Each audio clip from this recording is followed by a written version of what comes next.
Shalom everybody, hope all is well. All eyes are on Israel. It's not by accident. As you hear the Air Force jets flying above me in the Holy Land of Israel. All eyes are on Israel. Why? Because all eyes are on the prize. Everybody knows that this land is special. And everybody wants a piece of it. But if we want to know who this land really belongs to, we got to read the blueprint of this world. And the blueprint of this world is the Tanach, the Bible, the Torah. And if you read the Torah, you will see that God gave this land to Abraham, Isaac, and Jacob, and their descendants forever. Now, it doesn't mean that only Jews have to live in the land of Israel, but it means that nobody could claim that this land does not belong to the Jewish people. And this is why Hashem, God, wrote in the beginning of the Torah, he wrote, Bereshis bara Elokim es hashamayim ves haaretz. In the beginning, when God created heaven and earth. Why doesn't it start with the first law of the Torah? The Torah is not a storybook. It's not a story. It's a book of laws for how to live. So what's the point? We know God created the world, so why do we have to say it to the first verse in the Torah if it's a book of laws? It's not a book of, philosophy or a book of, it's a book of laws. What's the law in that? So our commentators explain that this is not an accident, as nothing in this world is an accident. Surely the way God chooses to open up his Torah is not an accident, and there's something important, infinitely important to be taken from this.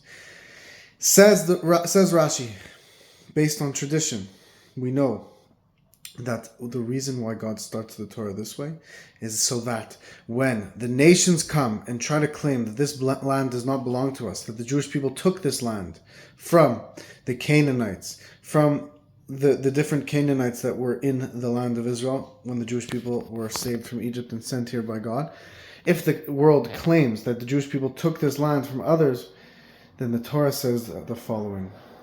The whole world belongs to God.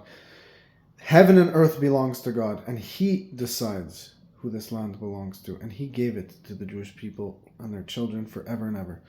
So this is something to take into our hearts. It's not an accident that this is happening right now, and our Torah prepares us for this, and the world wants to hear this. Really, the non-Jewish people do want to hear this. They want to hear the truth. They want to hear the Jewish people tell them the truth, because it's refreshing. They don't want us to be, the non-Jewish people don't want us to be embarrassed to say this is our land.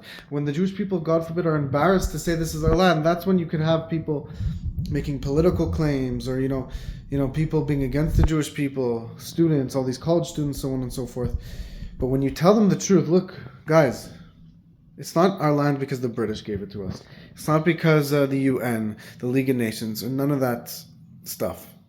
But it's for one simple fact, that God gave it to us, as it says in the Holy Torah. This is our land forever and ever. When they hear that, they'll say, okay, this is what I was waiting to hear. So guys, we got to be proud. We got to do a little bit more in this world, serve God to an even greater way. We got to take our service of God to the next level, to speed up to the redemption and to bring the Mashiach, the Messiah, who will bring peace on earth. We want peace. The Jewish people are fighting a defensive war. We want peace. And the Messiah, Mashiach, will bring peace to the world. But we got to be strong, and peace comes through strength, and comes through showing the neighbors our force if need be.